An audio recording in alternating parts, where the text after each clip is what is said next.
ভালোবাসি শব্দটা উচ্চারণ করার সঙ্গে সঙ্গেই আমার বাম গালে শক্তপোক্ত এক চড় বসালেন ধূসর ভাই। কান, মাথা, গাল ঝিমঝিম করে উঠল আমার। ভোবো করে ঘুরল সমগ্র পৃথিবী। হতবাক হয়ে তাকালাম ওনার দিকে। ধূসর ভাইয়ের রক্তাভ চোখ দুটো আমাতেই নিবদ্ধ। ক্রোধে ফুঁসছে তার চোখা নাক। এই 17 বছরের জীবনে কোনোদিনও মার না খাওয়া আমি আজ যেন কথা বলার ভাষা খুঁজে পেলাম না। মস্তিষ্কের প্রতিটা নিউরনে ঘুরছে, ধূসর ভাই আমায় চড় মারলেন। রুদ্রমূর্তি ধারণকারী ধূসর ভাইয়াকে দেখে আমার অন্তরাত্মা শুকিয়ে যাওয়ার জোগাড়। উনি বিদ্যুৎ বেগে সুদৃঢ় হাতে আমার কনুই চেপে ধরলেন, বললেন, খুব সাহস বেড়েছে তোর, তাই না? এতটা নির্লজ্জ হয়েছিস যে আমার সামনে দাঁড়িয়ে এসব বলতে জিভ আটকালো না। ওনার ধমকে আমার ছোট্ট শরীরটা কম্পিত হয়, থরথর করে কাঁপে হাঁটু। তবু খুব কষ্টে সাহস জুগিয়ে বললাম, আমি কি করব? আপনিই তো সত্যিটা শুনতে চাইলেন। উনি আরো জোরে হাত চেপে ধরলেন। ব্যথায় মুচড়িয়ে উঠলেও ছাড়লেন না, তো আক্কা দেখালেন না। উল্টে রাগে আগুন হয়ে বললেন, তোর জিভ টেনে ছেড়ে ফেলবো পিউ। তুই আমায় চিনিস না। ভবিষ্যতে তোর মুখ থেকে এসব যেন না শুনি। আমিও হেরে যাওয়ার পাত্রী নই। ভয় পেলেও কাঁপা কণ্ঠে বিরোধিতা জানিয়ে বললাম, কেন বলবো না? আমি কি কাউকে ভালোবাসতে পারি না? কাউকে ভালো লাগতে পারে না আমার? আপনি বা কেন এত রিয়েক্ট করছেন? আপনি বুঝি কাউকে ভালোবাসেন না? ধূসর ভাইয়ার ভ্রু শিথিল হলো অমনি। আমি স্পষ্ট খেয়াল করলাম ওনার বদলে যাওয়া অভিব্যক্তি। কিছুক্ষণ অমত হয়ে চেয়ে রইলেন, পরপরই চিবুক শক্ত করলেন, দাঁত খিচে বললেন, এক থাপ্পড়ে তোর সব দাঁত ফেলে দেবো বেয়াদব। তোর বয়স কত? হ্যাঁ, ভালোবাসার কি বুঝিস তুই? পড়াশোনার নাম করে কলেজে গিয়ে এসব করছিস? ওকে ফাইন, তোকে তো আমি পরে দেখছি। আগে দেখে আসি তোকে প্রেমপত্র দেওয়ার সেই দুঃসাহসী আশিককে। কথাটা শুনে আমার চল ঝুলে পড়লো। ধূসর ভাইয়া আমার হাতখানা ছাড়লেন না, যেন সজোরে ছুড়লেন উনি। আমার দিকে আক্রোশ প্রসূত চাউনি নিক্ষেপ করে গটগটিয়ে ঘর ছাড়লেন। এইদিকে আতঙ্কে ঘাম ছুটে গেল আমার। ধূসর ভাইয়া মারাত্মক লোক, মারপিটে পিএইচডি প্রাপ্ত। উফ, ওনার তো কোনো বিশ্বাস নেই। রাগের মাথায় কি না কি করে ফেলবেন। আমি তড়িঘড়ি করে ফোন তুললাম হাতে। কন্ট্যাক্ট লিস্ট খুঁজতে গিয়েও হাতের প্রতিটা আঙুল কাঁপছে। চট জলদি ডায়াল করলাম রবিনের নাম্বারে। ছেলেটা ধরলো না, কোথায় মরে গেছে কে জানে। এই মুহূর্তে ফোন না ধরলে ধূসর ভাইয়া সত্যি ওকে কবর দিয়ে দেবেন। উফ। টানা কয়েকবার রিং হওয়ার পর রিসিভ হলো ফোন।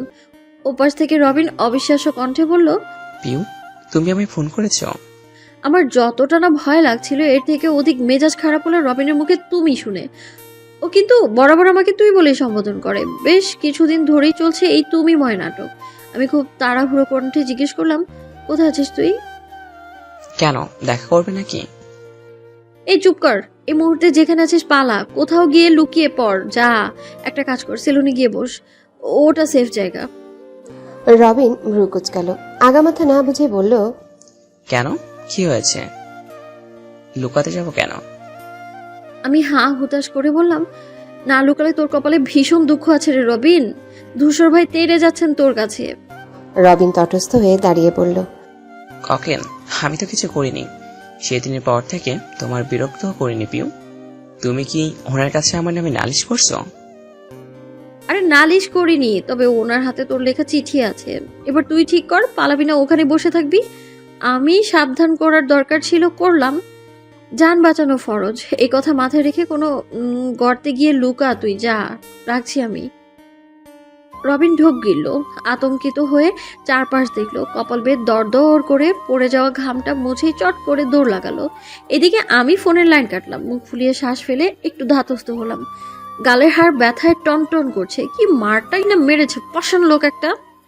সত্যি বলতে ধূসর ভাইয়ের থাপ্পড় খেয়ে আমার খারাপ লাগেনি, না লেগেছে কোনো কষ্ট, কারণ আমি তৈরিই ছিলাম। আমি জানতাম ওনার সামনে অন্য কাউকে ভালোবাসি কথাটা উচ্চারণ করতে দেরি হলেও আমার গর্দান ছেদ হতে দেরি হবে না। কিন্তু কি করব আমি, এছাড়া তো উপায়ও ছিল না। ধূসর ভাইয়ের মুখ থেকে একটা সত্যি কথা শোনার আশা আজ 3টে বছর এভাবেই কাটছে।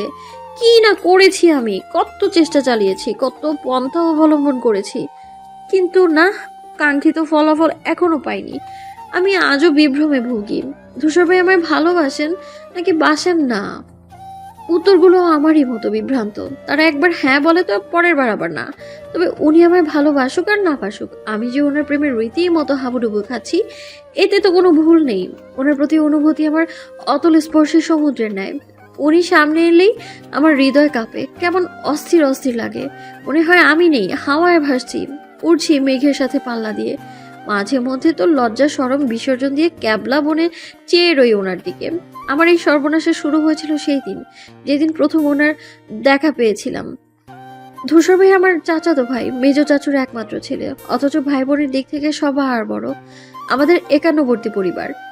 আব্বুদের 4 ভাইয়ের আন্ডা বাচ্চা ধরলে সে এক মস্ত বড় তালিকা। ভাইদের মধ্যে আমার আব্বুই সবার বড়। বিষয়টা একটু ওলট পালট। হিসেব মতো বড় ভাইয়ের ছেলে মেয়ে বড় হলেও এই দিক থেকে আব্বু অনেক পিছিয়ে, কারণ আব্বুর আগে মেজ চাচু বিয়ে করে বউ এনেছিলেন ঘরে। চাচি নাকি অন্য কোথাও বিয়ের তোড়জোড় চলছিল। আবার অন্যদিকে সেজ চাচুর ছেলে সাদাফ ভাই, সেও আমার বড়। সম্পর্কে ঠিক হলেও বয়সটা কমপ্লিকেটেড। সেই যাকে আমার বয়স যখন 8, ধূসর ভাইকে পড়াশোনার জন্য পাঠানো হয় নিউ ইয়র্কে। পাক্কা 7 বছর বিদেশে কাটিয়ে ভাইয়া দেশে ফিরলেন। যেদিন ওনার আসার কথা, কি উৎসবটাই না লেগেছিল বাড়িতে। আত্মীয় স্বজনের উপচে পড়া ভিড়ে পা রাখার জো ছিল না। সকলের উৎকণ্ঠিত অপেক্ষার ইতি টেনে ধূসর ভাই এক কদম রাখলেন বাড়িতে। বড় বড় মানুষদের মধ্য দিয়ে আমি কোনো রকমে খরগোশের মতো ঢুকিয়ে উকি ঝুঁকি দিলাম ওনাকে দেখার জন্য। ঠিক যেই মাত্র দেখেছি, বিনা দ্বিধায় নাম লেখালাম এই প্রেম নামক সমূহ বিনাশের খাতায়। রীতিমতো পিছলে পড়লাম ওই লম্বা চৌড়া মানুষটার প্রেমে। এত সুদর্শন সুপুরুষ আমার চাচাতো ভাই, ভাবতেই আমার চিত্ত অম্বর ঘন কালো মেঘে ছেয়ে গেল।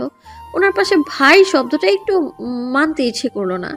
কেন এই লোক আমার ভাই হবে?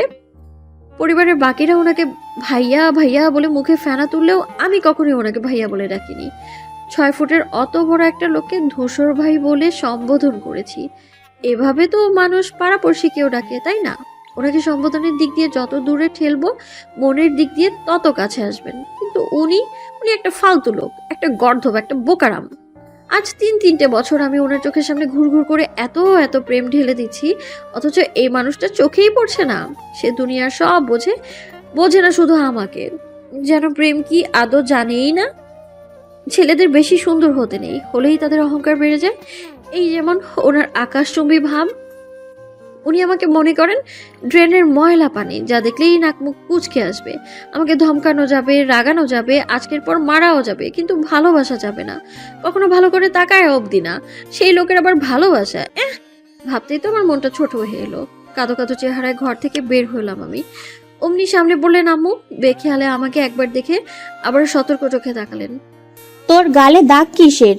চট করেই গালে হাত বোলালাম। আমতা আমতা করে বললাম, কই কিসের দাগ? আম্মু চিন্তিত হয়ে এগোতে ধরলেন। আমি তৎক্ষণাৎ লাফিয়ে এক পা পিছিয়ে গিয়ে বললাম, মশা কামড়েছে আম্মু, সত্যি বলছি। মশা কামড়ালে আঙুলের ছাপ বসবে কেন? কেউ মেরেছে? আম্মুর উদ্বিগ্ন প্রশ্নে আমি একবার ভাবলাম বলবো যে আমাকে তোমাদের আদরের ধূসর আকাশ বাতাস কাঁপিয়ে এক চড় মেরেছে। পরক্ষণেই দমে গেল আমার সেই ইচ্ছে। ধূসর ভাইয়ের বিচার কখনোই হবে না, আম্মু আব্বু তো জীবনেও করবে না, উল্টো আমাকেই ধমকে বলবেন নিঘাত তুই কিছু করেছিস। আর তারপর যদি ধূসর ভাই সত্যিটা বলে দেন, আমি যে ওগুলো ওনাকে রাগাতে বলেছিলাম সে তো আর উনি জানেন না, সব দোষ তো আমার। আজ কলেজ ছুটির সময় আমার ক্লাসমেট রবিন একটা চিঠি গুজে দিয়েছিল আমার হাতে। আমি কিছু বলার আগে দৌড়ে পালালো। আমি তো চিঠি বইয়েও আনিনি, না পড়ে ফেলে দিয়েছি। অথচ ধূসর ভাইয়ের কানে ঠিক পৌঁছে গেছে সেই বার্তাটা। ওয়াশরুম থেকে কেবলমাত্র ফ্রেশ হয়ে বেরিয়েছি, দেখি আজরালটা আমার সামনে দাঁড়িয়ে।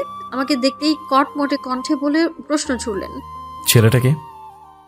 আমি বেশ কয়েকটা উপন্যাসে পড়েছিলাম, নায়ক জেলাসিতে মুখ ফুসকে বলে দেয় ভালোবাসার কথা। সেই ট্রিক্সটা কাজে লাগাতে কথার এক পর্যায়ে ইচ্ছে করে বলেছিলাম, রবিনকে ভালোবাসি আমি। কিন্তু এর শেষটায় কি হলো? ওনার মুখ থেকে কিছু তো বের হলোই না, উল্টো প্রকাণ্ড এক থাপ্পড় খেয়ে উল্টে পড়লাম আমি। ভেবেই দীর্ঘ ব্যথিত এক নিঃশ্বাস ফেললাম আমি। আম্মু তীক্ষ্ণ দৃষ্টিতে তাকিয়ে বললেন, কি ব্যাপার? কথা বলছিস না কেন? কে মেরেছে তোকে?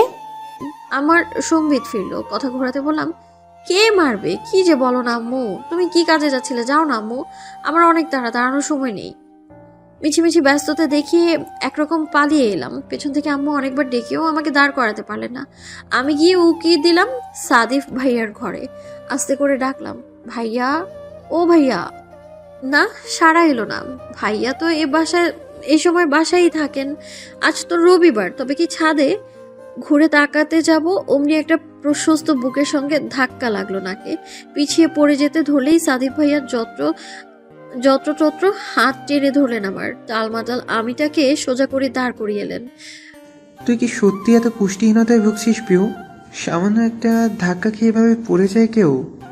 আমি নাক ডলতে ডলতে ওনার দিকে তাকালাম। চোখে চশমা পড়ুয়া ফর্সা গোলগাল চেহারার ছেলেটাকে সরু চোখে নিরীক্ষণ করে বললাম, আমি কি জানতাম আপনি আসবেন? উফ, শরীর না লোহা ওটা। সাদিক ভাইয়ার কপাল গুটিয়ে বললেন, আমি তো তোর মতন তুলো খাই না। যাকগে, ও কি মারছিলি কেন? আমি ফটাফট বললাম, একটা হেল্প চাই, করবেন? সাদিক ভাইয়া ভ্রু নাচালেন। কি হেল্প? আমি উসখুস করতে করতে বললাম, ধূসর ভাইকে একটা ফোন করবেন। ভাইয়া চোখ ছোট করলেন। কেন? কি কাজ? না মানে শুনতাম আর কি উনি কোথায় আছেন। তোর ফোন থেকে কর। আমি চুপসে এলাম। মাথা খারাপ? এখন ওনাকে ফোন করব নিজের বিপদ বাড়াতে? তাছাড়া ধরবেন কি না তারই ঠিক নেই। সাদিক ভাইয়া কল দিলে একটা কথা ছিল, ধূসর ভাইয়ের চোখের মনি উনি। সাদিক ভাইয়া বললেন, এখন ভাইয়াকে ফোন করা যাবে না, সামনে ওদের দলের নির্বাচন, ব্যস্ত থাকতে পারে। সেদে সেদে ধমক খাওয়ার ইচ্ছা তোর থাকতে পারে, আমার নেই। আমি করুণ কণ্ঠে বললাম, একটা ফোন দিন না ভাইয়া প্লিজ। সাদিক ভাইয়া কিছুক্ষণ আমার দিকে চেয়ে রইলেন। আমি মুখটা আরো কালো করে ফেললাম। ভাইয়া ছোট করে বললেন, দিচ্ছে। আমি মুখ ঝলমলিয়ে উঠি। ভাইয়ার দয়ার শরীর, কত ভালো লোক সে। দাঁত কপাটি বের করে বললাম, আপনি খুব ভালো। সাদিক ভাইয়া ঠিক সেই একই রকম ঠান্ডা চাহনিতে তাকালেন, যেন পূর্ণ দৃষ্টিতে পরখ করলেন আমায়। পরপর নাকের ডগা থেকে চশমাটা ঠেলে পাশ কাটিয়ে ঘরে তুললেন। ফোন তুলে কল দিলেন ধূসর ভাইয়ার নাম্বারে।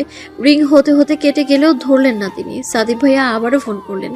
এবারে কেটে দিলেন উনি। ভাইয়া আমার দিকে ফিরে বললেন, কেটে দিয়েছে, ব্যস্ত বোধ হয়। আমার চিন্তাটা তরতরিয়ে বাড়লো। রবিনটাকে কি খুঁজে পেলেন নাকি উনি? ছেলেটা শুধু শুধু কেলানি খাবে আবার। উফ, আমি না হয় ধূসর ভাইয়া আসার আগে দৌড় দিয়ে রুমে বসে থাকবো, ভান করবো ঘুমিয়েছি, না হয় অসুস্থ। কিন্তু ও? আমার চিন্তিত মুখশ্রী দেখে সাদিক ভাইয়া এগিয়ে এলেন, নরম কণ্ঠে প্রশ্ন করলেন, কিছু হয়েছে তোর? আমি তাকালাম, দুই দিকে মাথা নেড়ে বোঝালাম না। তারপর আস্তে করে বললাম, আসি। ভাইয়া কিছু বলতে চাইলেন, আমি না শুনেই রুমে এলাম। পেছনে সাদিক ভাইয়া দীর্ঘশ্বাস ফেললেন। আমি চিন্তায় সারা রুম জুড়ে পায়চারি করলাম। কি হবে এখন? কি করব আমি? কোনো একটা উপায় না পেয়ে চিৎপটাং হয়ে শুয়ে পড়লাম বিছানায়। না, আর ভালো লাগছে না। এত অশান্তি নিতেই পারছি না আমি। চোখ বন্ধ করে হাত পা মেলে দিলাম। কি আশ্চর্য, এখানেও ধূসর ভাইয়ার তামাটে চেহারা ভেসে উঠছে। উফ, লোকটা ফর্সা নন, কিন্তু দেখতে মারাত্মক। সব থেকে মারাত্মক ওনার হাঁটা চলা, ওনার অ্যাটিটিউড, ওনার কথা বলার ভঙ্গি। না হলে কি এক দেখাতেই প্রেমে পড়ি আমি? উফ, এ লোক আমায় মেরেই ফেলবে। শুয়ে থেকে থেকে কখন যে ঘুমিয়ে পড়েছি জানিই না। আমার আবার ঘুম ভীষণ গভীর ঘুম। ওই সময় যদি আমাকে তুলে রাস্তায়ও ফেলে দেওয়া হয়, আমি নিশ্চিত কিচ্ছু টের পাবো না। যখন ঘুম ভাঙলো তখন বাইরে ঘুটঘুটে অন্ধকার। চোখ ডুলে উঠে বসলাম। ঘড়ি দিকে তাকিয়ে দেখলাম প্রায় 12টার কাছাকাছি। এই রে, এতক্ষণ ঘুমিয়েছি। পেট মুচড়ে উঠে জানান দিল যে খাবার চাইছে। আনাচে কানাচে ইঁদুর ছুটছে তার। আমি দ্রুত বিছানা হতে নেমে দাঁড়াই। ধূসর ভাইয়া এত তাড়াতাড়ি বাড়ি ফেরেন না, আজও নিশ্চয়ই আসেনি। উনি আসার আগে আগে খেয়ে দিয়ে ঘুমোতে হবে, না হলে আমাকে বাগে পেলেই আমি শেষ। উফ, আপাতত সপ্তাহখানেক ওনার সামনে পড়বো না। আমার ইচ্ছেও নেই ওনার সামনে পড়ার। আমি আস্তে ধীরে দরজা খুললাম। আমার ঘুমানোর সময়টুকু কতজন যে ডেকে গেছে কে জানে, তার হিসেব অবশ্য আমি জানিনি। বাড়ির প্রত্যেকে জানে আমার কুম্ভকর্ণের ঘুমের কথা। সারা না পেয়ে নিশ্চয়ই বুঝেছে আমি মরার মতো ঘুমোচ্ছি। বসার ঘরে নিভু নিভু আলো ব্যতীত সারা বাড়ির আলো নেভানো। আমি পায়ের জুতো হাতে নিয়ে সিঁড়ি ভেঙে নামলাম যাতে শব্দ না হয়। এরপর আলগোছে সাবধানে খাবার টেবিলের কাছে এলাম। টেবিলের উপর প্লেটে ভাত বেড়ে রাখা। আম্মু বা চাচিরা কেউ একজন রেখেছেন। সবার খাওয়া শেষ, আমিই বাকি। ঘুম ভেঙে যে খাবার খুঁজবে এই খবর তাদের আয়ত্তে। আমি জুতো মেঝেতে রেখে পায়ে পড়লাম আবার। বেসিন থেকে হাত ধুয়ে এসে খাবারের ঢাকনা তুললাম। সাদা ভাতের উপর ইলিশ মাছের টুকরাটা আমার খিদে আরো বাড়িয়ে দিল। ঝটপট বসতে গেলাম চেয়ারে, কিন্তু এর আগেই আচমকা চেয়ার টেনে নিয়ে গেল কেউ একজন। ফলস্বরূপ আমি ধপাস করে পড়লাম ফ্লোরে। ক্লাসের মেঝেতে অতর্কিত আক্রমণ আমার কোমর থেকে পা অব্দি ধরিয়ে দিল ব্যথায়। প্রচন্ড ভোরকে হকচকিয়ে পেছনে তাকালাম। চোখের সামনে ধূসর ভাইকে টান টান হয়ে দাঁড়ানো দেখে বুঝে নিলাম আজকে আমি শেষ। উফ, সেই স্বর যা শুনলে আবার হৃৎপিণ্ড ধরফরিয়ে ওঠে। ধূসর ভাই ভীষণ রেগে থাকলে আওয়াজ এমন গুরুগম্ভীর শোনায়। ওনাকে দেখে আমি শঙ্কায় মিয়ে যাই। দাঁড়াতে গিয়ে টের পাই কোমরে চিনচিনে ব্যথার। হঠাৎ পড়ায় লেগেছে খুব। ঠিক কতদিন লাফঝাপ দিতে পারবো না কে জানে। কথা কানে যায়নি তোর? হ্যাঁ, উঠতে বলছি। ধূসর ভাইয়ের কঠিন কণ্ঠ শুনে তারপর তৎপর হয়ে উঠতে গেলাম। একই রকম যন্ত্রণায় চোখ মুখ কুচকে এলো। বড্ড বেগ পুহিয়ে সোজা হয়ে দাঁড়ালাম। বাংলা একটা কথা আছে না, যেখানে বাঘের ভয়ে সেখানেই সন্ধে হয়। ঠিক তাই ঘটলো। এ যেন জীবন থেকে নেওয়া হলো আজ। যে মানুষটার ভয়ে আমি নিজের বাড়িতে চোরের মতো হাঁটাহাঁটি করলাম, এতক্ষণ শেষমেশ তার খপ্পরে পড়লাম। বাহ, ভাগ্যের কি বিরুদ্ধাচরণ। কটা বাজে? ভাবুক আমি কিঞ্চিত নড়ে উঠলাম। চোখ তুলে তাকালাম ওনার দিকে। ড্রিম লাইটের সবুজ আলোয় ওনার শ্যামলা চেহারা স্পষ্ট বোঝা গেল। সাথে বোঝা গেল ওনার কবজিতে বাঁধা সোনালী রঙের চকচকে ঘড়িটাও। আচ্ছা, যার নিজের কাছে ঘড়ি আছে তার কেন আমার থেকে সবসময় সময় জানতে হবে? মুখ ফুসকে বলেও ফেললাম, আপনার কাছেই তো ঘড়ি আছে। তুই বোধহয় আবার মার খেতে চাচ্ছিস। আমার কলিজা ছলাৎ করে লাফিয়ে উঠে ওনার দাঁত চিবানো কথাটায় মনে করিয়ে দেয় আজ বিকেলেই ওনার হাতে প্রাপ্ত সেই দাবাং চরের কথা। 12টা বাজে। তোতলাটা জবাব আমার। উনি প্রশ্ন করলেন, এই বাড়িতে রাতের খাবারের সময় কখন? 10টা। তাহলে 1 ঘন্টা কোথায় ছিলিস তুই? ধূসর ভাই বাজ খাই ধমক দিলেন। আমি মিনমিন করে বললাম, ঘুমোচ্ছিলাম। ধূসর ভাই পুরো কণ্ঠে হুঁশিয়ারি দিলেন, একদম মিথ্যে বলবি না। ভেবেছিলি ঘরের ভেতর ঘাপটি মেরে থাকলেই বেঁচে যাবে? আমি ঠোঁট কামড়ে কথা খুঁজলাম। ওনার কথা পুরোপুরি মিথ্যে নয়। আমি তো ঘরের দরজা সেজন্যই লাগিয়েছিলাম যাতে ধূসর ভাই বাড়ি ফিরলেও আমার রুমে ঢুকতে না পারে, কিন্তু ঘুমিয়ে যাব সেটা তো ভাবিনি। হঠাৎই ধূসর ভাই সেই টেনে নেয়া চেয়ারখানা এগিয়ে দিলেন। আমি তাকানো মাত্র চোখ দিয়ে ইশারা করলেন, বলেন, বস। শব্দ কম অথচ নিরেট কণ্ঠস্বর। আমি দ্বিধাদ্বন্দ্বে ভুগলাম বসবো কিনা। ঠিক তখনই উনি দ্বিতীয় ধমক ছুলেন। বসতে বলেছি না তোকে? বস। পুটুপুটি করে তড়িৎ বেগে বসে পড়লাম আমি। আরেকটু হলে রুহটাই উড়ে যেত। এরপর আরেকটা চেয়ার ঘুরিয়ে ভাইয়া আমার সামনে বসলেন, একদম মুখোমুখি। ব্যাস, অমনি শুরু হলো আমার বুকের দুরু দুরু স্বভাব। হৃৎপিণ্ড সামনে পিছনে সব দিকে সমান তালে লাফাচ্ছে। আমাকে নিয়ে ওনার মিটিং সভা বসানো খুব একটা স্বাভাবিক বিষয় নয়। নিশ্চয়ই কিছু ঘটাবেন, না হলে এমন কিছু বলবেন যাতে আমি চেয়ার ছেড়ে উল্টে পড়ি। আমার হাজারটা ভাবনার মধ্যেই ধূসর ভাই নরম কণ্ঠে জিজ্ঞেস করলেন, তুই কি সত্যি ওই ছেলেটাকে ভালোবাসিস? পাগল হলেন? এই ছোটখাটো জীবনে কি মানুষ কি ওরকম ভুল করে? আপনার মতো একটা জলজ্যান্ত আইটেম রেখে আমি অমন গোবর গণেশের প্রেমে পড়বো কোন দুঃখে? এই কথাটাই আমার জিভ ঠেলে বের হলো না। চেষ্টা করলাম কিন্তু হলোই না। উল্টে অবশ অবশ ভাব নিয়ে ঝিমিয়ে থাকলো মুখ গহরে। ধূসর ভাই একদম আমার সম্মুখে বসে আছেন। যেখানে ওনাকে দেখলেই আমার বুকে 101টা হাতুড়ি পেটা হয়, সেখানে কি অবস্থা আমার এখন বলার অপেক্ষা রাখে না নিশ্চয়ই। সত্যি বলতে আমার ভীষণ রকম নার্ভাস লাগছে, সাথে লজ্জা লজ্জাও পাচ্ছি। তোকে কিছু জিজ্ঞেস করেছি পেও? ফের ওনার দর আওয়াজ ভেসে এলো, আর আমার মনের প্রেম প্রেম ভাবটুকু পালিয়ে গেল দূরে। ঠিক এরকমটাই প্রত্যেকবার আমার সঙ্গে করছেন উনি। যখনই ওনাকে নিয়ে দারুণ কিছু ভাবতে বসি, এমন ভাবে ডাকবেন, তাকাবেন, কথা বলবেন যেন কি না কি পাপ করেছি আমি। আমার সব ভালোবাসা বেলুনের মতো চুপসে দিতে ওনার জুড়ি নেই। আমার কাঁধে পুরনো সেই জেদটা চেপে বসলো। ধূসর ভাইকে আরেকটু বাজিয়ে দেখতে উপর নিচ মাথা দুলিয়ে বললাম, হ্যাঁ। ভাইয়া তৎক্ষণাৎ ঘুষি বসালেন লোহার চেয়ারের হাতলের উপর। ভীত সন্ত্রস্ত হয়ে কেঁপে উঠলাম আমি। চমকে তাকালাম ওনার দিকে। উনি আমাকেই দেখছেন। চাহনিতে রুষ্টতা, ক্ষুব্ধতা স্পষ্ট। ঠিক মিনিট খানেক চেয়ে রইলেন। সুনিপুণ প্রণিধানে নিরীক্ষণ করলেন যেন। আস্তে ধীরে খেয়াল করলাম ওনার ক্রোধিত দৃষ্টি বদলাচ্ছে, শিথিল হচ্ছে। ধূসর ভাই হঠাৎই মুচকি হেসে বললেন, বোকামে, মিথ্যে বলতেও যোগ্যতা লাগে যেটা তোর নেই। উনি উঠে দাঁড়ালেন। কৌতূহল আমার ভ্রু বেঁকে গেল। মানে এটা কেমন কথা? আমি মিথ্যে বলেছি? কি মিথ্যে বলেছি আমি? ধূসরভাই যাওয়ার জন্য পা বাড়লেন, আমার কথায় ফিরে তাকিয়ে বললেন, ভদ্র মেয়ের মতো চুপচাপ খেয়ে ঘুমিয়ে পড়। এই কথাটা দ্বিতীয়বার বলতে হলে তোর কপালে দুঃখ আছে প্রিয়। শীতল হুমকি দিয়ে গেলেন উনি। আমি তবদা খেয়ে চেয়ে রইলাম। যা ভাবলাম তার কিছুই হলো না। ভয়ে সিটিয়ে থাকা আমাকে উনি তো শাস্তিই দিলেন না। আমার তনু মন কালো মেঘে ভরে উঠল। অন্য কাউকে ভালোবাসার কথা বলেও ভাইয়ার এত সহজ সুলভ ভঙ্গি আমি তো কিছুতেই মেনে নিতে পারলাম না। কেন উনি কেন কোনো প্রতিক্রিয়া দেখালেন না? তখনকার ওই থাপ্পড়টাকেও ভীষণ হালকা অনুভূত হলো। আমি যদি আপুর সামনেও বলতাম কাউকে ভালোবাসি, সেও নিশ্চিত এইভাবেই আমায় মারতো, শাসন করতো। ধূসর ভাই কি সেই অর্থেই একজন ভাইয়ের দায়িত্ব পালন করলেন? উনি সত্যি আমায় ভালোবাসেন না? আমার খিদে পালিয়ে গেল, উবে গেল, গাল ব্যথা, চোখের কোটর ভরে উঠল। নিজের প্রতি অভিমানের রাগে, একতরফা প্রেমের যন্ত্রণা ভয়ানক। যেই মরণ ফাঁদে পা দেয় সে ছাড়া কেউ বুঝবে না সেই অনুভূতি।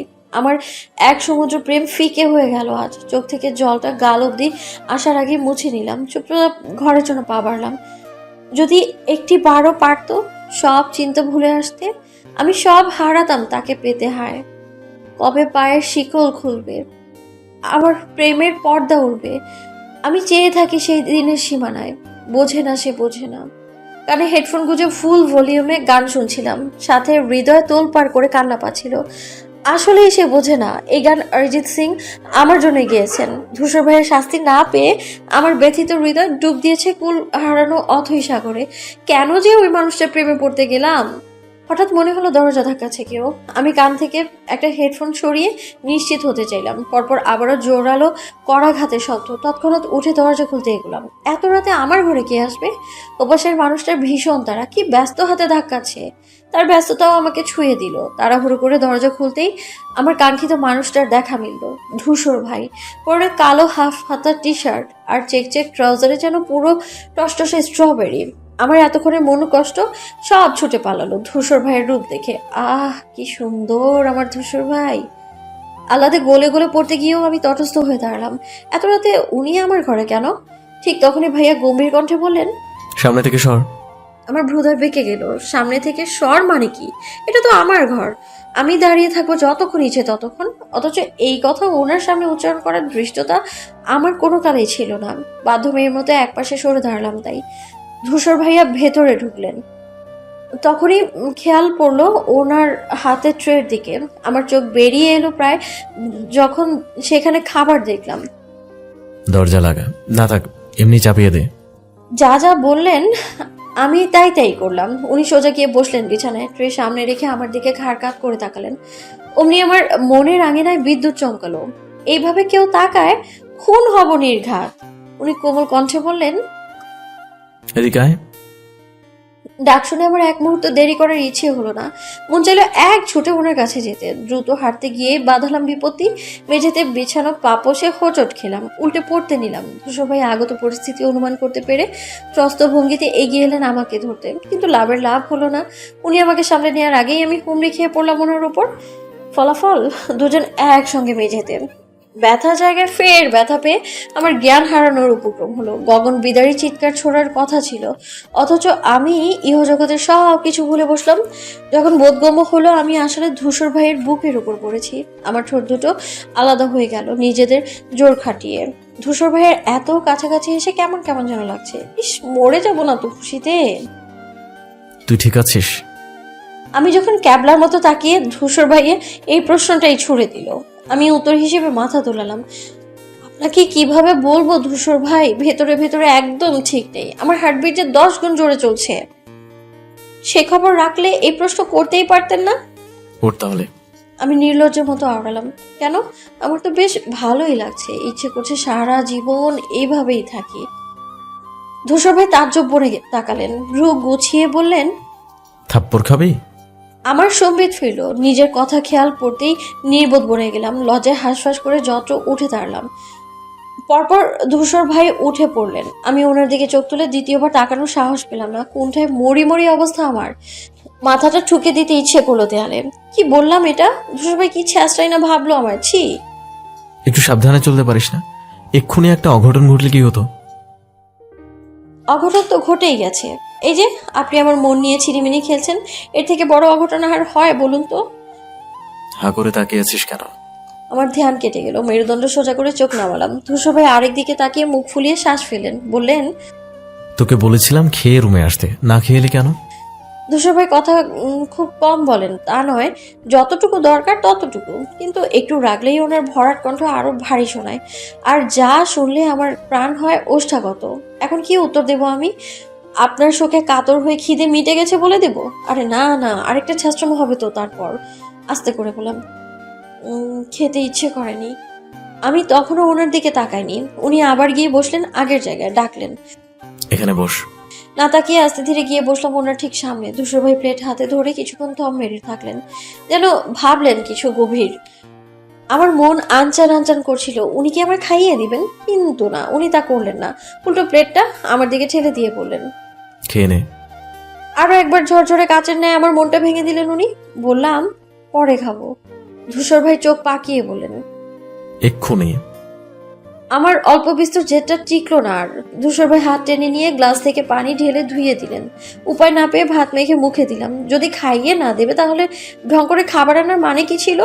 আমি তীব্র অনীহা নিয়ে খাবার চিবোতে চিবোতে ওনার দিকে তাকালাম। যেই মাত্র চেয়েছি উনি চট করে দৃষ্টি ফেরালেন। আমি সতর্ক হলাম, উনি কি তাহলে আমাকেই দেখছিলেন এতক্ষণ? ধূসর ভাই পকেট থেকে ফোন বের করলেন, উঠে গিয়ে চেয়ারে বসলেন। আর আমি খেতে খেতে এক ধ্যানে চেয়ে থাকলাম ওনার মুখের দিকে। আমাদের পরিবারের সবাই সুদর্শন বলতে সাদিক ভাইকে গণনা করে।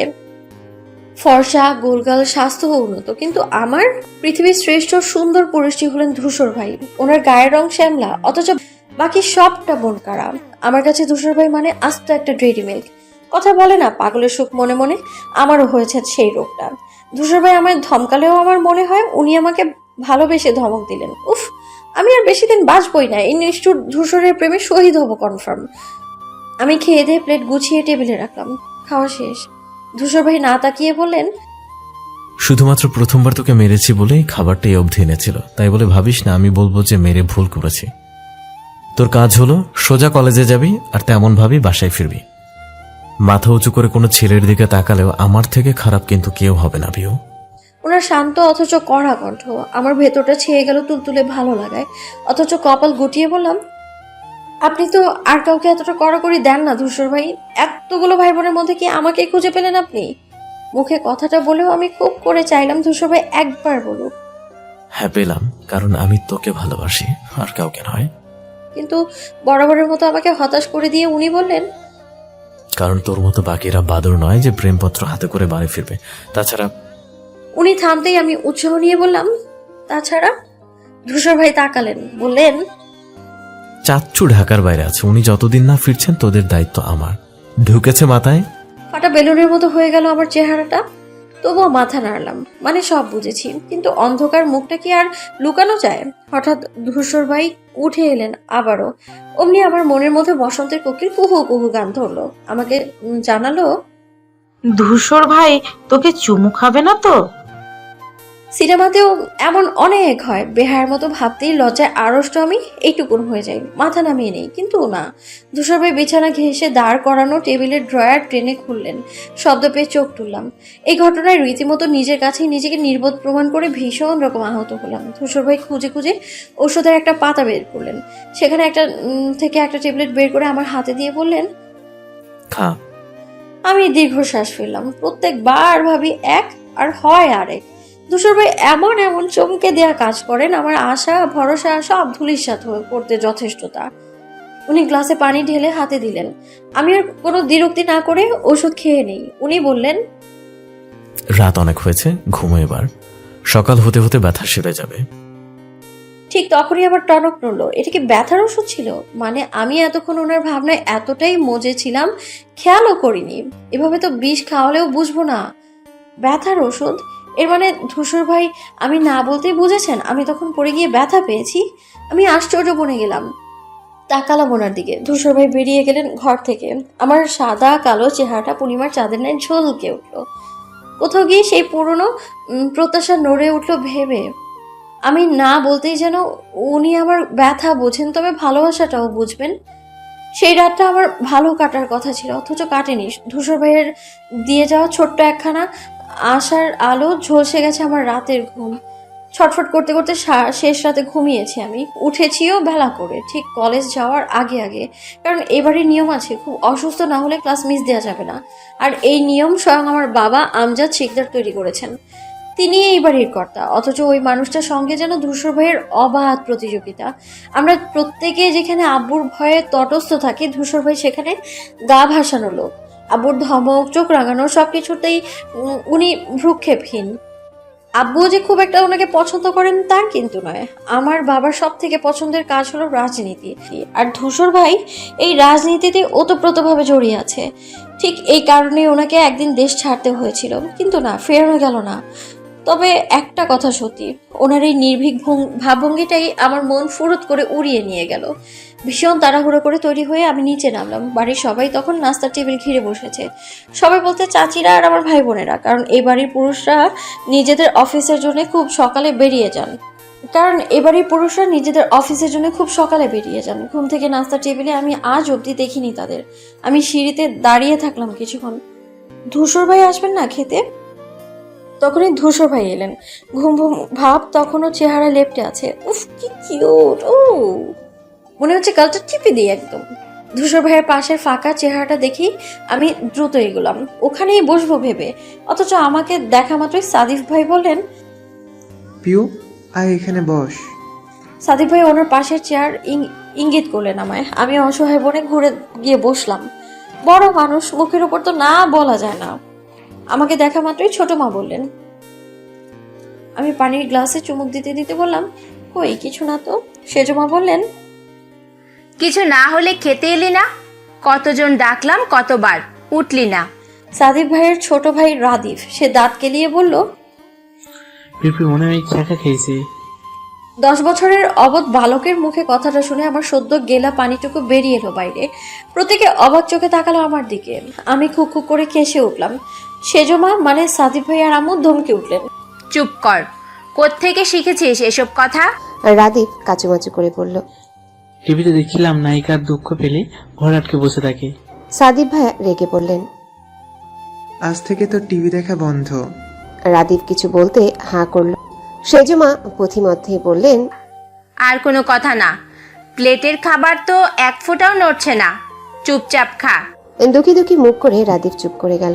সে তখনও বোঝেনি এক ঘর মুরুব্বির সামনে কি কথা বলেছে। এদিকে আমি তাকিয়ে দেখছি সামনে বসা ধূসর ভাইয়ের দিকে। তিনি এক মনে খাচ্ছেন, একটা কথা অবধি মুখ দিয়ে বের হচ্ছে না তার। মেজো মা কখন থেকে জিজ্ঞেস করছেন, আর একটু ভাজি দেই, একটু জুস দেই? সে শুধু মাথা দোলাচ্ছে দুই দিকে। অথচ হঠাৎই আপু এসে বসলো চেয়ারে, থমথমে মুখে। আম্মুকে বলল, আমাকে 1 কাপ চা দাও। আম্মু রান্নাঘর থেকে উত্তর পাঠালেন, সময় লাগবে, বস। আপু আর কিছু বললো না। ধূসর ভাইয়ের মা জিজ্ঞেস করলেন, শুধু চা খাবি কেন পুষ্প, নাস্তা করবি না? না মেজমা, আমার পেটের অবস্থা ভালো নয়, আপাতত স্যালাইন খেয়ে বেঁচে আছি। সে কি, আমাদের তো কিছু বলি শুনি। সামান্য ব্যাপার তো, তাই। তোর পড়াশোনা কি খবর পুষ্প? এই এতক্ষণে ধূসর ভাই মুখ খুললেন। আমার খুব রাগ লাগলো। এই যে আমি মানুষটা এত সময় ধরে বসে আছি ওনার সামনে, কই আমাকে তো কিছু জিজ্ঞেস করলেন না। পড়াশোনা তো আমিও করি, তাই না? হঠাৎ প্রশ্নে আপু ঘাবড়ে গেল একটু, তাও অল্প হেসে বলল, এই তো ভালো ভাইয়া। তোর ক্লাস শেষ হয় কখন? 1টায়। কাল বাড়ি ফিরলি 4টায়, কোথাও গিয়েছিলি? একটা প্রশ্ন ধূসর ভাই আপুর দিকে তাকিয়ে করলেন না, অথচ বাকিদের প্রশ্নবিদ্ধ দৃষ্টি আপুর উপর আশ্রে পড়লো। ভরকে গেল আপু, কি বলবে বুঝে না পাওয়ার মতো অবস্থা হলো তার। মিনমিনিয়ে বলল, রাস্তায় জ্যাম ছিল।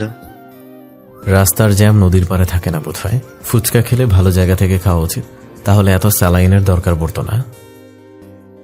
ধূসর ভাই টিস্যু দিয়ে মুখ মুছতে মুছতে উঠে গেলেন। সঙ্গে সঙ্গে আপুর পিঠে দুম করে চড় বসালেন আম্মু। মূলত ধূসর ভাইয়ের কথাগুলো শুনেই রান্নাঘরের সব কাজ ফেলে রেখে এসেছেন তিনি। হঠাৎ হামলায় আপু ব্যথায় মুচড়ে উঠলো। আম্মু খেকিয়ে বললেন, এই তোর এক্সট্রা ক্লাস, আসুক তোর বাবা, ক্লাস শেষে ড্যাং ড্যাং করে ঘুরে বেড়ানো বার করবে। মেজমা আপুকে আড়াল করে বললেন, থাক থাক আপা, ছোট্ট মানুষ। ব্যাপারগুলো আমাদের বাকি সবার মাথার উপর দিয়ে গেল। ছেলে আসামি বানিয়ে রেখে গেছে তা আর মা উকিল হয়ে বাঁচাতে আসছে। না, আমার হবু শাশুড়ি মা কিন্তু ফার্স্ট ক্লাস। বিয়ের পর ধূসর ভাইয়ের সাথে আমার ঝগড়া হলে এইভাবে মিটমাট করিয়ে দেবেন। আপু ছলো ছলো চোখে মাথা নোয়ালো। আমার মায়া হলো ভারী। ধূসর ভাইটা এমন করে কেন? নিজে তো একটা পান্তা ভাত, বাকিটা কি একটুও ঘুরবে না? ঠিক এই কারণেই ধূসর ভাইকে আমরা সবাই ভয় পাই। ওনার চোখ বাজ পাখির মতো, কখন কোন দিক থেকে কেউ জানে না। এই যে আপু ক্লাস শেষ করে সামান্য একটু ফুচকা খেয়েছে, সেটাও উনি দেখে নিলেন। কই ছোট চাচু যে গোয়েন্দা বিভাগের কর্মকর্তা, উনি তো দেখলেন না। খেয়ে দিয়ে উঠতে যাব, তখনই সাদিক ভাইয়া বলেন, পিউ দাঁড়া, আমি যাব। আপনার অফিস তো উল্টো দিকে ভাইয়া। সাদিক ভাইয়া উঠে দাঁড়াতে দাঁড়াতে বললেন, সমস্যা নেই, ঘুরে যাব আজ। সোজা রাস্তাটায় জ্যাম পড়ে খুব। তুই চল, তোকে এগিয়ে দেব। আমি বিনা শর্তে রাজি হয়ে গেলাম। ভালোই হবে, গাড়িতে চড়তে ভালো লাগে না। এর চেয়ে সাদিক ভাইয়ার বাইকে করে যাব। পার্কিং লট থেকে সাদিক ভাই বাইক বের করে গেটে আনলেন। আমাকে বললেন উঠতে। আমি ওনার কাজ ছুঁয়ে উঠতে উঠতে বললাম, জানেন ভাইয়া, আমার না গাড়ি থেকে বাইক বেশি পছন্দ, আবার বাইকের চেয়ে রিক্সা। সাদিক ভাইয়া হাসলেন, বললেন না কিছু। আমার হঠাৎ চোখ পড়লো দোতলার দিকে। ধূসর ভাই বারান্দায় দাঁড়ানো, এদিকেই তাকিয়ে। সাদিক ভাইয়া বাইক চালু করলেন, আর আমি চেয়ে দেখলাম আমার দিকে তাকিয়ে থাকা ধূসর ভাইয়ের কটমটে চিবুক। ধূসর ভাই কি রাগ করলেন বা হিংসে? সারাটা কলেজ আমি রবিনকে তন্ন তন্ন করে খুঁজেছি, ক্লাসে তো পাইনি, এমনকি ফোনেও না। গতকাল ধরে লাগাতার ফোন দিয়েছি, অথচ ছেলেটা ধরেনি। সেই যে শেষবার পালাতে বললাম, তারপর আর না। ধূসর ভাই ওকে পেলেন কিনা, ওর সাথে দেখা হলো কিনা, কি বললেন, এসব জানার জন্য আমার ভেতরটা আকুপাকু করছিল। ধূসর ভাই ওকে পেলে আমি মিথ্যে বলেছি, অমন কেন বললেন? আমি জানি হতছাড়াটা ইচ্ছে করে আমার ফোনটা রিসিভ করছে না, হয়তো ভাবছে আমার ফোন থেকে ধূসর ভাই ওকে কল করছেন। সত্যি কি আজগুবি চিন্তা মানুষের। আমার অস্থির অস্থির মনটা খুব বেশিক্ষণ শান্ত থাকতে পারলো না। টিফিন পিরিয়ডে তামিমকে একা দেখেই ছুটতে গেলাম ওর কাছে। রবিনের কাছের বন্ধু ওই, গিয়ে জিজ্ঞেস করলাম, রবিন আসেনি কেন কলেজে? আমার অতর্কিত প্রশ্নে তামিম খানিক হতভম্ব হলো। কয়েকদিন যাবৎ সহ্য করতে না পারা ছেলেটার খোঁজ খবর নেওয়ার জন্য কেমন করে তাকালো, পরপর চোখ ছোট ছোট করে বলল, কি ব্যাপার, তুই হঠাৎ ওর খোঁজ করছিস? হ্যাঁ হ্যাঁ। তামিম ভ্রু নাচালো। ও ঠিক কিসের ইঙ্গিত দিল বুঝতে আমি রাম ধমক দিয়ে বললাম, এই চুপ কর, আসেনি কেন তাই বল। তামিম কাঁধ উঁচু করে বলল, আমি কি জানি, কাল বিকেল থেকেই তো লাপাত্তা। মাঠে ক্রিকেট টুর্নামেন্টের কথা ছিল, সেখানেও আসেনি। আমি ঠোঁট কামড়ে কিছুক্ষণ ভাবলাম, বললাম, ফোন এনেছিস তুই? এনেছি। আমি হাত পেতে বললাম, দে। তামিম পকেট হাতাতে হাতাতে বলল, রবিনকে ফোন করবি নাকি? আমি উত্তর দিলাম না। হাতে ফোন পাওয়া মাত্রই রবিনের নাম্বার খুঁজে ডায়াল করলাম। কয়েকবার রিং হওয়ার পরই রিসিভ করলো। হ্যাঁ বল তামিম। এই তুই কোথায়? অনাকাঙ্ক্ষিত মেয়েলি স্বরে রবিন থমকালো হয়তো, একটু চুপ থেকে বলল, কে? আমি কে জেনে লাভ নেই, আগে বল তুই কোথায়। লুকোতে বলেছি বলে কি সত্যি ইঁদুরে করতে ঢুকেছিস নাকি তুই? চোটপাটের ধরনেই রবিন বুঝে ফেললো এটা আমি। সহজ হয়ে পড়লো। পরপরই উদ্বেগ নিয়ে বলল, লুকাবো না তো কি করব? তোমার ধূসর ভাইকে বিশ্বাস আছে নাকি? গতবার আমাদের এলাকার এক ছেলেকে মেরে আত্মহত্যা করে দিয়েছে। ও লোকের হাতে পড়লে ইচ্ছা নেই আমার। আমি যদি বুঝতাম তুই ওনাকে গিয়ে নালিশ করে দিবি, বিশ্বাস কর কোনোদিন তোকে আমি দেওয়ার ভুল করতাম না। এখন তার খেসারত হিসাবে আমাকে জান হাতে নিয়ে বসে থাকতে হচ্ছে। আমার ভীষণ হাসি পেল। গত 15 দিন যাবত রবিন আমার পেছন ছুক ছুক করছিল। তুই সম্বোধনটা চট জলদি পাল্টে গিয়েছিল তুমিতে, আর আজ ধূসর ভাইয়ের ভয়ে জায়গার গরু জায়গায়। ঠোঁট চেপে হেসে বললাম, আছিস কোথায়? রবিন থমথমে কণ্ঠে জানালো, বগুড়া এসেছি নানার বাড়িতে। আমি চোখ কপালে তুলে বললাম, কি? একটু আগের আটকে রাখা হাসিটা প্রচন্ড শব্দে বেরিয়ে এলো। এবার চোখ পিট পিট করলো, আগামাথা বুঝলো না কিছুই। কেন এত হাসছিস? আমি হাসতে হাসতে বললাম, এই সাহস নিয়ে তুই এসেছিলি আমার সাথে প্রেম করতে? ভিতর ডিম কোথাকার। থাক ওখানেই থাক, রাখছি আমি। রবিনার পাল্টা উত্তরের সুযোগই পেল না। আমি লাইন কেটে ফোন তামিমের হাতে দিতেই ও সন্দেহী কণ্ঠে বলল, তোদের মধ্যে কি চলছে বলতো? আমি প্রচন্ড অনীহা নিয়ে বললাম, তোর এই বন্ধু কি চলাচলের আদৌ যোগ্য? আমাকে সন্দেহ করলে ড্যাশিং কারোর সাথে করবি বুঝলি?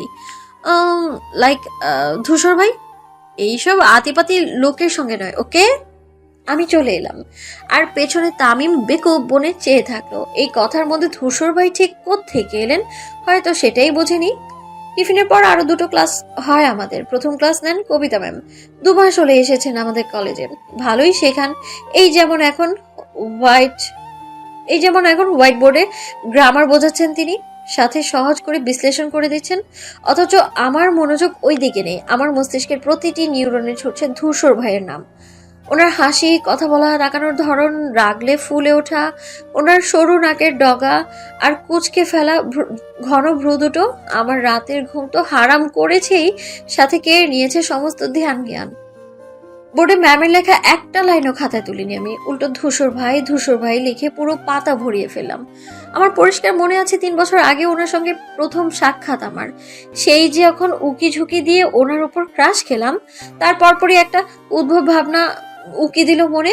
এমন সাদামাটা ভাবে কিছুতেই ওনার সামনে যাব না আমি। পেছন দিক থেকে ওভাবেই ছুট লাগিয়ে কক্ষে এলাম নিজের। তাড়াহুড়ো করে ঝুঁটি বাঁধা চুল খুলে দিলাম, কপালে টিপ পড়লাম, হাতে ডজন খানেক কাচের চুড়ি, চোখে কাজল আর ঠোঁট ভর্তি লিপস্টিক মেখে ফের ছুটলাম বসার ঘরের উদ্দেশ্যে। ধূসর ভাই লম্বায় আমার কাছে পাহাড়ের সমান, ওনার কাছে আমাকে এইটুকুন মনে হবে ভেবে সুচালো হিল অবধি পড়েছিলাম পায়ে। সমস্ত আত্মীয় স্বজন ওনাকে ঘিরে বসেছিল। দেশের বাইরে কেমন কাটলো, শুকিয়ে গেল কেন, খাওয়া দাওয়া করে না কেন, এরকম হাজারটা প্রশ্নের মধ্যেই সেজমা হঠাৎ আমাকে দেখে বললেন, আরে পিউ, কোথায় ছিলিস তুই? আয় এদিকে আয়, ভাইয়ের সাথে কথা হয়েছে তোর? ঠিক তখনই ধূসর ভাই ঘাড় ঘুরিয়ে তাকালেন। আমার মনে হলো দৃষ্টি নয়, যেন তলোয়ার নিক্ষেপ করলেন উনি, যেটা নিমিষে বক্ষ পিঞ্জর এফোর ওফোর করে দিয়ে চলে গেল, পাথর বানিয়ে রাখলো আমাকে। আম্মু বললেন, দাঁড়িয়ে আছিস কেন? চাচি ডাকলেন না? ওই দিকে আয়। আমি এদের কি করে বোঝাবো আমি দাঁড়িয়ে নেই? পা দুটোই চলছে না আসলে। কিভাবে চলবে? এই যে ধূসর ভাই এইভাবে চেয়ে রয়েছেন, এরপরেও আগাবো কার সাধ্যি? আমি খুব কষ্টে পা বাড়লাম হাঁটতে। হিল পরার অভ্যেস একদমই ছিল না, আমার হিল জুতোও নেই, তাই পড়েছিও আপুরটা। দুপা হাঁটতে গিয়ে জুতো কাত হলো আমার, আর ধপাস করে আমি পড়ে গেলাম ফ্লোরে। এক ঘর মানুষের মধ্যে আমার ইজ্জতের দফা রফা করতে সেটুকুই যথেষ্ট ছিল। ঘর ভর্তি মানুষ হু হা করে হেসে উঠেছিল আমার অবস্থায়, আর আমি তো রাগে দুঃখে অপমানে ভ্যা ভ্যা করে কেঁদে দিয়েছিলাম। ওভাবেই ধূসর ভাইয়ের সাথে ঘটেছিল প্রথম আলাপ। এরপর 1000 বার ওনার সামনে আছাড় খেয়ে পড়েছি, কখনো ওনার রুমে, কখনো আমার রুমে, কখনো ওনার থেকে পালাতে গিয়ে, কখনো ওনার কাছে পৌঁছতে গিয়ে। আমি মানুষটাই এরকম আন্দাজহীন, আর এইসবের জন্য দায়ী ধূসর ভাই। মনটা তো নিলেনই, সাথে নিয়ে গেলেন আমার চিন্তা চেতনা। কি ফাজিল লোক! হাসছো কেন তুমি? আচমকা এমন কর্কশ ভাষা শুনে চমকে উঠলাম। ধূসর ভাইয়ের ধ্যান কেটে গেল। তটস্থ হয়ে আশেপাশে চেয়ে বুঝলাম পুরো ক্লাস আমার দিকে তাকিয়ে। ম্যাম তো রীতিমতো সরু চোখে দেখছেন আমায়। এতগুলো দৃষ্টিতে ভ্যাবাচাকা খেলাম আমি। ম্যাম রেগে বললেন, স্ট্যান্ড আপ। আমি কাঁচোমাচো হয়ে দাঁড়ালাম। ম্যাম এগিয়ে এলেন। আমি ক্লাস করাচ্ছি আর তুমি হাসছো?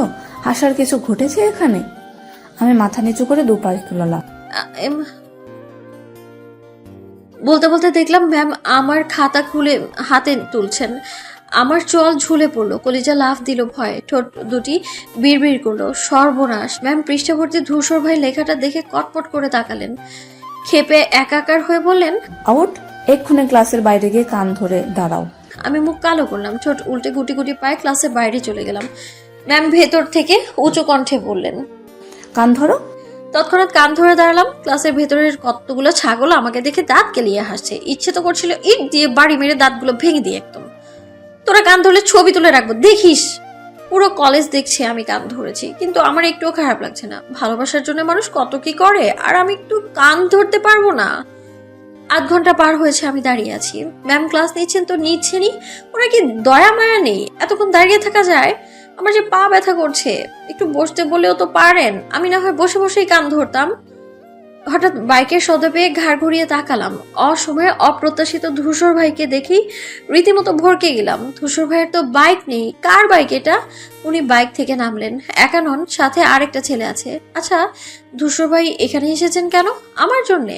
এই ভিত্তিহীন ভাবনাটাতেই আমার চেহারায় চকচকায়। খুশিতে চোখ ছলছল করে ধূসর ভাই সিনেমার হিরোর মতো আমার টানে চলে এসেছেন ভেবেই আটখানো হয়ে পড়লাম আনন্দে। অকস্মাৎ মনে পড়লো আমি শাস্তি স্বরূপ কান ধরে দাঁড়িয়ে আছি। খুশি আনন্দ অমনি লেজ গুটিয়ে পালিয়ে গেল। যে লজ্জা এতক্ষণ পাইনি সেই লজ্জায় হাঁসফাঁস করে উঠলাম আমি এখন। প্রথমবার ধূসর ভাইয়ের উপস্থিতি আমার ভালো লাগলো না। আসার আর সময় পেল না উনি। এই অবস্থায় আমাকে দেখলে প্রেস্টিজ যা আছে সব শেষ। ধূসর ভাই আমাকে খেয়াল না করেই কলেজের অধ্যক্ষের কক্ষে ঢুকলেন। আমি স্তম্ভের মতো দাঁড়িয়ে খুব করে চাইলাম উনি বের হওয়ার আগেই ম্যাম ডেকে পাঠাক, বসতে বলুক, বিধিবাম এমন কিছুই হলো না। বেশ কিছুক্ষণ পর ধূসর ভাই বের হলেন, সাথে কলেজের অধ্যক্ষ। আমি ভুলেও তাকালাম না ওইদিকে, উল্টো চোখ মুখ খিচিয়ে দাঁড়িয়ে রইলাম। ভীষণ রকম চাইলাম ধূসর ভাই যেন আমাকে না দেখে, কিন্তু হলো না। টের পেলাম কজোড়া পা আমার দিকে এগোচ্ছে। আস্তে ধীরে চোখ ওঠাতেই দেখলাম ধূসর ভাই স্যারকে নিয়ে আমার দিকে আসছেন। আমার সমস্ত চাওয়া পাওয়া ফুস করে উড়ে গেল, হাওয়ায় মিঠাইয়ের মতো চুপছে এলো। স্যার ঠিক সামনে এসে অবাক কণ্ঠে শুধলেন, কি ব্যাপার পিউ, এভাবে দাঁড়িয়ে আছো কেন? আমি ভয়ে ভয়ে ধূসর ভাইয়ের দিকে তাকালাম। ওনার ভাবমূর্তি বোঝা গেল না, রেগে নাকি খুশি হয়ে দাঁড়ানো, দ্বিধাদ্বন্দ্বে ভুগলাম আমি। স্যারকে দেখেই ম্যাম ক্লাসরুম থেকে এগিয়ে এলেন। কিছু হয়েছে স্যার? মেয়েটা এভাবে দাঁড়িয়ে আছে কেন ম্যাম? কোনো সমস্যা? ম্যাম মুহূর্তে বিরক্ত হয়ে বললেন, পিউ দিন দিন পড়াশোনায় অমনোযোগী হয়ে পড়েছে স্যার। আমি বোর্ডে যা লিখি নোট তো করেনি, উল্টো হাবিজাবি লিখে খাতা ভরিয়ে ফেলেছে। আমার বুক হু হু করে উঠলো চিন্তায়, ভেতরে ভেতরে হা হতে লাগলো। হে আল্লাহ, স্যার বা ধূসর ভাই কেউ যেন প্রশ্ন না করেন আমি কি লিখেছি খাতায়।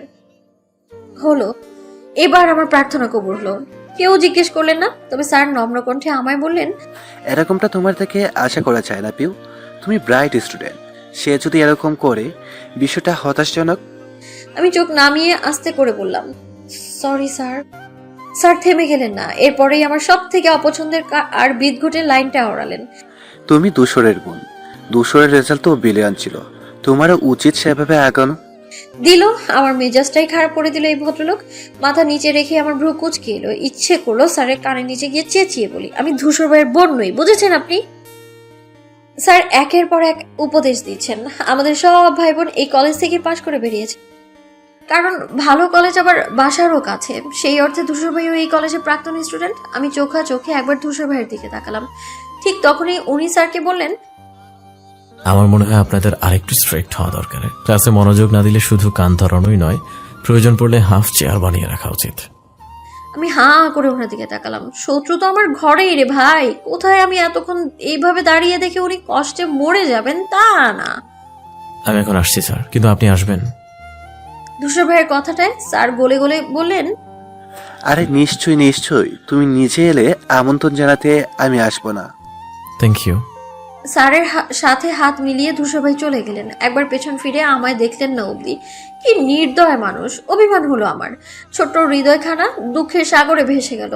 উনি আমার জন্য নয়, এসেছিলেন কোনো একটা প্রোগ্রামের জন্য স্যারকে নিমন্ত্রণ করতে। প্রতিবার কেন আমার মনটাই ওনার জন্য খান খান করে দেওয়ার জন্য পছন্দ হয়। উফ, আমি শক্ত হলাম, প্রতিজ্ঞা করলাম আজ থেকে ওনার জন্য পাগলামো করা বন্ধ। ম্যাম আমাকে ক্লাসে যেতে বললেন। হঠাৎই আমার প্রতিজ্ঞা ঘুরে গেল। যেতে যেতে ভাবলাম, এইটুকুতে কেন হার মানবো আমি? না না, ধূসর ভাই তো আর বোঝেন না আমি তাকে ভালোবাসি। বুঝলে কখনোই এরকম করতেন না। এই সামান্য কারণে প্রিয় ধূসর ভাইয়ের পিছু ছাড়বে না, নট পসিবল। একটু আগের মান অভিমান উড়িয়ে দিলাম বাতাসে। হাসি হাসি মুখ করে বেঞ্চে গিয়ে বসলাম।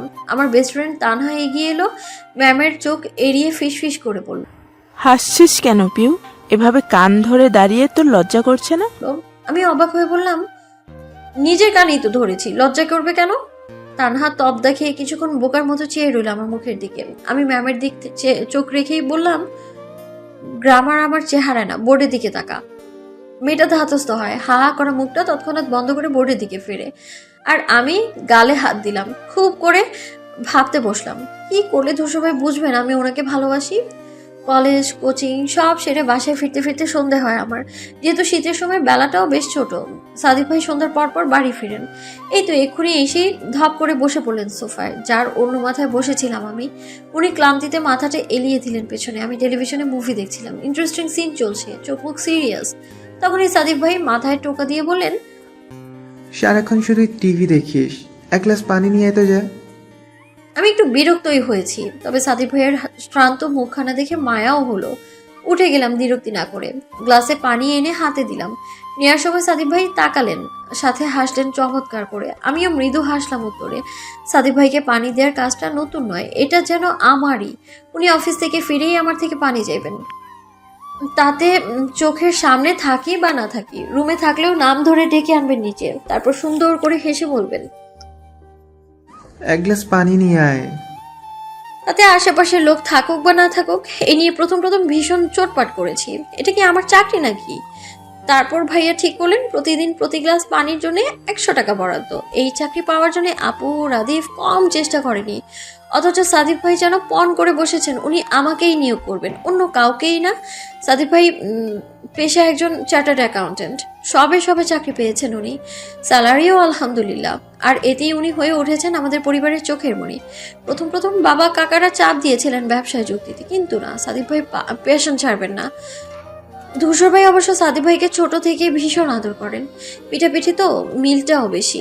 সাদিক ভাইকে নিয়ে আমার বাবা চাচাদের বেশ গদগদ ভাব, দিন রাত ওনার নাম জপলেও কম হবে হয়তো। সাদিক ভাই শান্ত ধীরস্থির হাসি খুশি ধরনের, অথচ ধূসর ভাই বাউন্ডলে বেপরোয়া অশান্ত গোছের। পরিবারের 2 ছেলে 2 রকম, আর এই নিয়ে বাকিদের যত চিন্তা, বিশেষ করে আমার বাবার আর ওনার বাবার। আমাদের চাচাতো ভাই বোন সবার মধ্যে সব থেকে ব্রিলিয়ান্ট বয় হচ্ছেন ধূসর ভাই। সে নিয়েই ওনাদের যত আহাজারি আর হাহাকার, কারণ মেধা কাজে লাগাচ্ছেন না ধূসর ভাই, এরকমটাই তাদের ধারণা। কিন্তু কি আর করার, ধূসর ভাই কথা শুনতে রাজি, কিন্তু রাজনীতি ছাড়তে নয়। ওনার সামনে দিনরাত রাজনীতি ছাড়ো বলে হেদিয়ে মরলেও লাভ হবে না, আমার মনে হয় এটা। অন্যদিকে মা চাচিদের আদরের দুলাল হচ্ছেন ধূসর ভাই। সেজমা তো মাঝে মধ্যে ভুলেই যান ওনার আপন ছেলে কোনটা।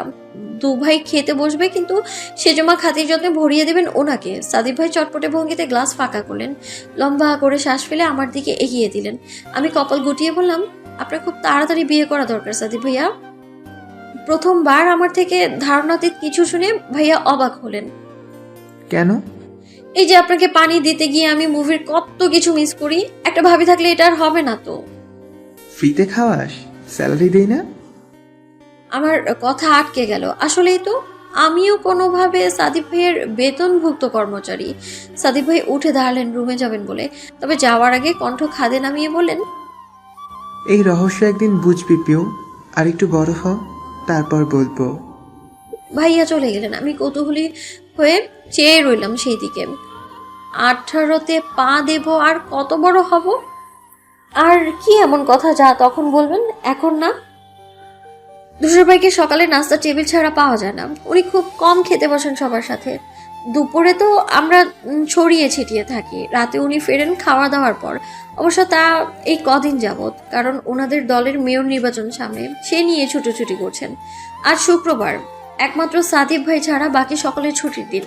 ধূসর ভাই এই দিনেও বাড়ি থাকেন না। উনি খুব চেষ্টা করেন যাতে আব্বু চাচু এদের সামনে না পড়তে হয়। পড়লেও তাদের এক প্রশ্ন, ব্যবসায় জয়েন করবে কবে, আর কত রাজনীতি করবে।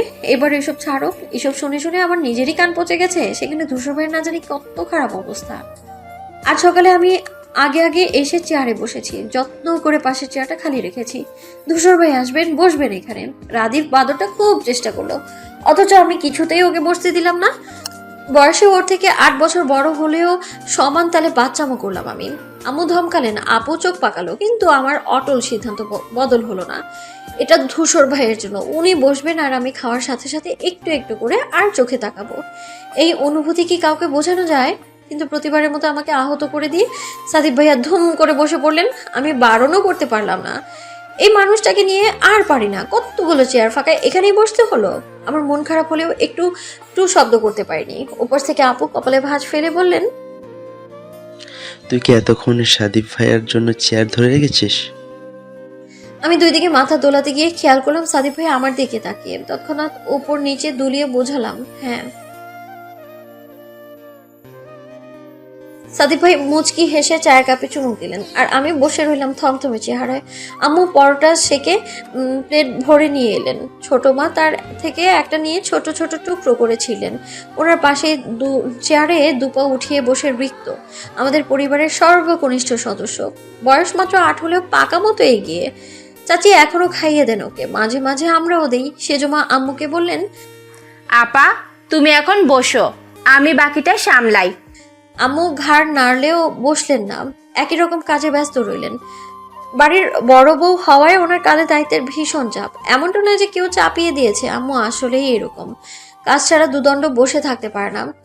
আম্মু পুরো টেবিলে একবার চোখ বুলিয়ে বললেন, এ কি, ধূসর এখানে আসেনি? রান্নাঘর থেকে মেজমা উত্তর দিলেন। রাত করে ফিরেছে আপা, ঘুমোচ্ছে মনে হয়। আম্মু আপুকে বললেন, এই যা তো, তোর ধূসর ভাইয়াকে ডেকে নিয়ে আয়। আমি চকিতে তাকালাম, তড়িঘড়ি করে বললাম, আপু থাক, আমি যাচ্ছি।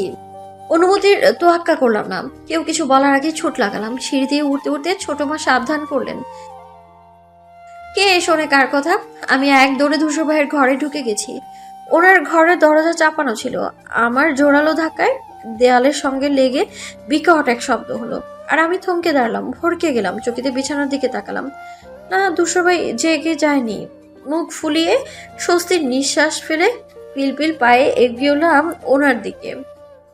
ধূসর ভাই উপর হয়ে ঘুমোচ্ছেন, ভারী নিঃশ্বাস পড়ছে ওনার। কোমর অবধি টানা কম্বলে ওনার উদম শ্যামলা পিঠ উন্মুক্ত। এই শীতে কে খালি গায়ে শোয়? আমি তো পারলে আরো 10টা ব্ল্যাঙ্কেট গায়ে পড়তাম। আমি আস্তে ধীরে গিয়ে ওনার মাথার কাছে বসে পড়লাম।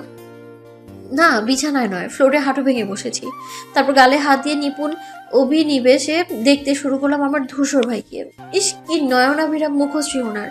কেন সবাই সাদিক ভাইকে সুন্দর বলে? ওরা কি আমার চোখ দিয়ে কখনো ধূসর ভাইকে দেখেনি? এই যে মানুষটা ঘুমিয়ে আছে, এতেও যেন পৃথিবীর সব থেকে শোভিত পুরুষ লাগছে ওনাকেই। আমি হাত দিয়ে ওনার মাথার চুল এলোমেলো করে দিলাম, ওনার চাপ দাড়ি ভর্তি গালটা টেনে দিলাম। পরপর মিহি কণ্ঠে মিষ্টি করে ডাকলাম, শুনছেন? উঠুন, সকাল হয়েছে তো। ধূসর ভাই একটু নড়ে উঠলেন, উপর থেকে সোজা হয়ে শুনলেন, চোখ না খুলে ঘুমো ঘুমো কণ্ঠে আওড়ালেন, পরে। আমি মিটি মিটি হেসে ওনার পাশ ঘেসে বসলাম, কানের কাছে মুখ নিয়ে বললাম, আচ্ছা ধূসর ভাই, সারা জীবন আপনাকে এইভাবে ঘুম থেকে তোলার দায়িত্বটা আমাকে দিতে পারেন না আপনি? আমি আমার এই নরম হাত দিয়ে প্রতি ভোরে আপনার জন্য চা বানাবো, তারপর রুমে এসে আলতো করে ছুঁয়ে দেবো আপনাকে। পৃথিবীতে যত রকম মধু পাওয়া যায় সব আমার কণ্ঠে মিশিয়ে ডাকবো। ও শুনছো, তোমার চা এনেছি, উঠবে না? ঘুমের জবু থবু ধূসর ভাই জবাব দিলেন না। ওনার এত গভীর ঘুম দেখে দারুণ এক দুষ্টুমি চেপে বসলো আমার। ডান হাতের তর্জনী ওনার কপালে ঠেকালাম, তারপর ওনার নাক ছুঁয়ে ধীরে ধীরে সোজা টেনে নামাতে শুরু করলাম। যেই মাত্র আঙুলটা ওনার ঠোঁট বরাবর এনেছি, অমনি খপ করে ধরে ফেলেন ধূসর ভাই। আমি আটকে উঠলাম, তাকালাম ওনার দিকে। ধূসর ভাই চোখ মেললেন, তখনই আমার ভেতরটা চেঁচিয়ে বলল, আব তেরা ক্যা হোগা পিও? তুই? এই সামান্য 2 শব্দের বাক্যটা ধূসর ভাই এমন ধমকে শুধালেন, আর একটু হলে প্রাণ পাখিটা উড়ে যাচ্ছিল প্রায়। গত 3 বছর ধরে ধূসর ভাইয়ের রাম ধমক খেয়ে পড়ে বেঁচে আছি আমি এখানে। হিসেব মতো এ আমার কাছে ডাল ভাত হওয়ার কথা, অথচ প্রতিটা বার আমি ভয়ে আড়ষ্ট হই, লাফিয়ে উঠি শঙ্কায়। এই যেমন এখন হলো। ওনার মুঠোয় থাকা আমার আঙুলটাও থরথরিয়ে কেঁপে জানান দিল আমি ডেঞ্জার জোনে বসে আছি, বাঁচতে হলে পালানো ফরজ। ধূসর ভাই রেগে গেছেন, এই তো ওনার চিকন নাক ফুলছে। শুয়ে থেকে উনি আমায় বকে ঝোঁকে আরাম বোধ করছেন না, হয়তো উঠে বসতে চাইলেন, কিন্তু আমি কি অত বোকা? যেই মাত্র আঙুলটা শিথিল করে ধরেছেন, অমনি সুযোগটা লুফে নিলাম আমি। তাৎক্ষণিক ত্রস্ত পায়ে ভো দৌড় লাগালাম। পেছন থেকে ধূসর ভাই চেঁচিয়ে সাবধান করলেন, দাঁড়াবিও, পালাবি না বলছি। আমি কথা শুনে মেনে নেয়ার পাত্রী নই। ধূসর ভাই আমার হাতে পেলে খবর করে ছাড়বেন এই চিন্তা করে দাঁড়িয়ে থাকার মতো বেকুপিও নয়। হ্যাঁ, এখানে থাকলে উনি যে খুব সমাদর করবেন তা তো আর না। ঠিক যেমন হুটোপুটি করে উঠেছিলাম, তেমনই ছুটে নিচে নামতেই দেখি আম্মু আর্তনাদ করে বললেন, হায় আল্লাহ, এই মেয়ে এমন ছোটাছুটি করে, কোন দিন পরে হাত পা ভাঙবে। আমি একেবারে টেবিলের কাছে এসে বসলাম, ব্রেক কষলাম, ত্রস্ত হাতে গ্লাস তুলে চুমুক দিলাম। ঘন শ্বাস নিতে দেখে সাদিক ভাই ভ্রু কুঁচকে বললেন, এভাবে হাঁপাচ্ছিস কেন? ভাইয়া ধাওয়া টাওয়া করেছিল নাকি? আপু তাল মিলিয়ে বললেন, ওর তো কাজই একটা, ধূসর ভাইয়ের ঝাড়ি খাওয়া। সবাই হু হা করে হেসে উঠল, এতে যেন ভারী মজার কিছু শুনলো। ছোট মা বললেন, আমার মুখটা শুকিয়ে এলো, ছোট ঠোঁট উল্টে ফেললাম কষ্টে। এরা আমার খারাপ সময় কি মজাটাই না নিচ্ছে।